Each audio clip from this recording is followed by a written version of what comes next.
what's going on? Welcome back to another episode of Heroic Attack. This time we got a game called Star Realms. Now this is actually one of my favorite little deck building games. It's for 2 players and it sets up really quick. It plays really easy, very easy to understand. It's got some cool mechanics, and if I had to compare it to something, I would say it's almost like playing a really quick game of Magic. This game actually can be for multiple players. All you need to do is for every additional player, so over 3, so 3 plus, 5 plus, whatever, every 2 players you add, you just need another core set like this, and you can keep adding as many players as you want. And you'll see in the rules that there are many different game modes, but for right now, we're going to be demonstrating the 2-player game that you can play just out of this box, and we'll go ahead and move into that. Okay, so like a lot of different deck builders, you're going to have your starting hand or your starting deck, and it's going to consist of 10 cards. So you're going to have 8 of these scouts. So 8 of these scouts, and then 2 vipers. So the objective of this game and how you win is you have these authority points over here, and you start with 50 of them. Now you can either use the cards that the game comes with, or you can just use a pen and paper. Personally, for myself, I find that it's easier just to use pen and paper because you're constantly adding and subtracting authority. And I mean, some people like to use the physical thing, but it's either way, really.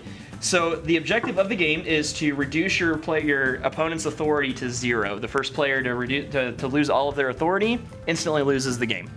Alright, so here we have the basic game playing field, and this is kind of the starting setup before you take your first turn. You can have your authority set out or your pen and paper with, your numbers. Here is the deck that you draw from, and then like a lot of deck building games, you have a lineup of 5 cards that you start with.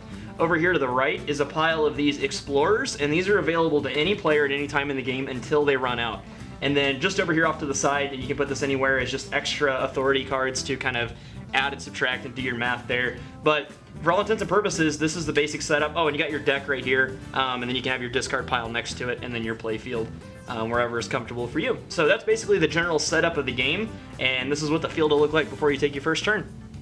Alright, so this deck builder works a little different than some other ones you may have played. So you basically decide randomly who will go first. You can either rock, paper, scissors for it, fight to the death, or do whatever you want to do.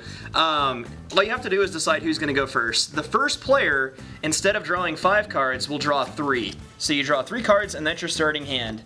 The second player will draw 5 cards, and that is their starting hand. So after both players have drawn their hands, it's time to begin your first turn. And so what you want to do is, so you have your starting hand here, you'll have your 3 cards if you're the first player, 5 if you're the second. You want to lay your cards out onto the field. After they're laid out, they're considered in play. So my first turn, you'll notice these different symbols on the different cards. There's certain types of cards in the game, and they usually have a couple different effects. They range anywhere from regaining authority to having buying power called trade. And then they also do damage as well, indicated by these little crosshairs with the number in them. My first turn is 3 trade power, so I have enough trade power here, indicated by these little yellow circles with a number in them. So I have 1 of each. These scouts are worth 1 trade power apiece. That I can buy anything that costs 3 or any combination of things that costs 3. So if I wanted to buy Imperial Fighter, I could buy that, and if I wanted to buy Blob Fighter, I could buy that as well. The next thing, the only other thing I could do is if I wanted to buy Blob Wheel, that would be all 3 of my trade power, and that would be the end of my turn. I would buy that, put it into your discard pile. So all the things that you put into play then become your discard pile at the end of your turn. So I bought Blob Wheel. I'm going to put that into my discard pile, and then I'm going to replenish the lineup. So replenishing the lineup is something you want to do immediately after you buy something. So let's say I buy Federation Shuttle. I buy that. I replenish the lineup, just like that. So I have 1 Viper who's going to do 1 damage to my opponent. And then I have 4 Scouts, so that's 4 trade power. So I'm going to do 1 damage to him. So he's going to take away and do math. Oh man, I gotta do math. I wasn't prepared for this. And then I'm going to use these to buy something good.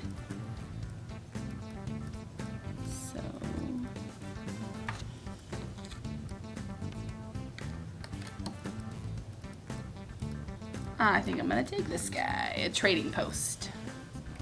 Okay, so we kind of stack the deck a little bit to kind of show you guys a little bit how the alliances work in the game. You'll notice that there's different color borders on the different cards, so there's several different factions in the game, and they work together to produce extra effects, I guess you would say. So you have a couple different effects. Sometimes you have primary, secondary, and sometimes even tertiary effects. So Imperial Frigate, for example, has 3 effects. This is a really good example of a card that works well with an alliance. So you have these 2 right here. This is the Star Empire. This is this faction. So you can play the top box. Notice it doesn't have an emblem or a symbol next to it. You can play that without having another card of the same type in play at all. The second box, however, you need to have another Star Empire card in play. Now that can be another card like this one, or it can be an outpost, or just anything that has the Star Empire symbol on it. So with the Star Empire, I can now do an extra 2 damage on top of the 4 damage, and these effects all stack. It's not choose one and then the other.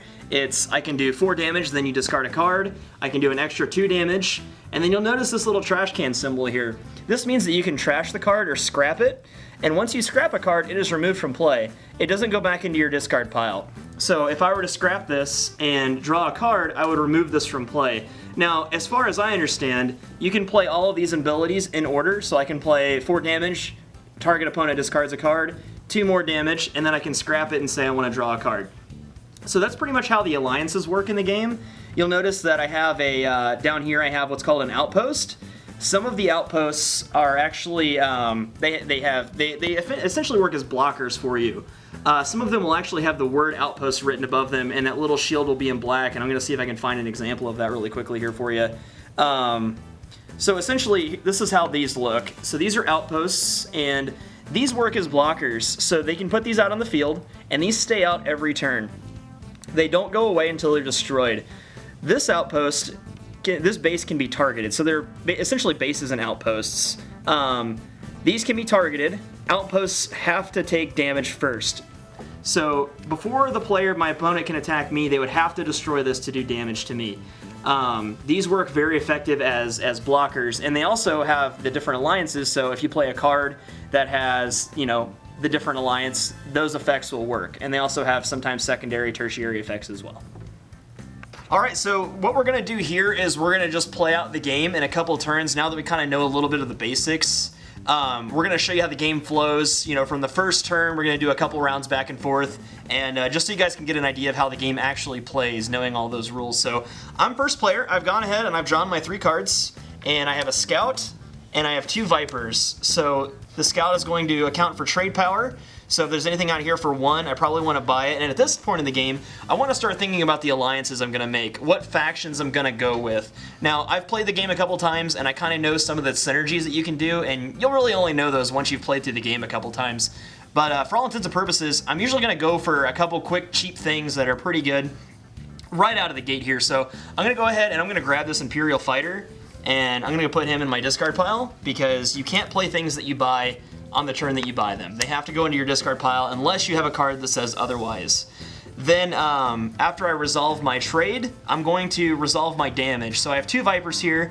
I can do 2 damage to my opponent over there, who has already taken her damage. So now she's down from 50 authority to 48 authority.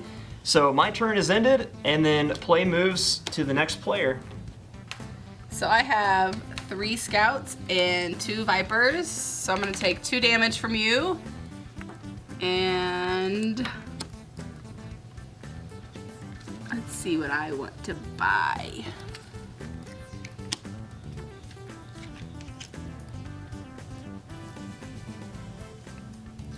I think I'll take this guy.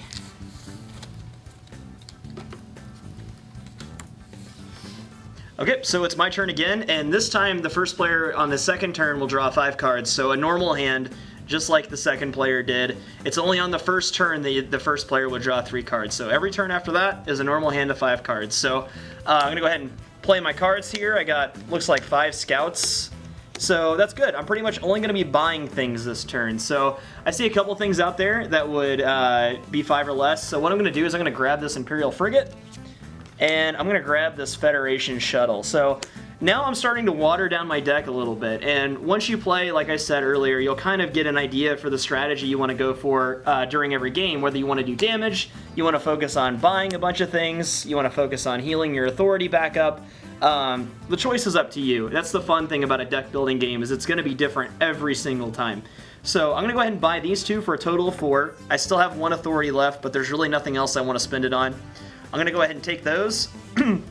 I replenish the lineup, and then I put these cards in my discard pile, and I draw a new hand. So you'll notice here that I'm out of cards. I have 2 left, and I need to draw a hand of 5. The only thing you need to do now is you just reshuffle your discard pile, and that becomes your deck again. So you draw the 3 extra cards that you would need to make a full hand. And that is my turn. Okay, so I have 5 scouts. So I'm going to buy some stuff. Decisions.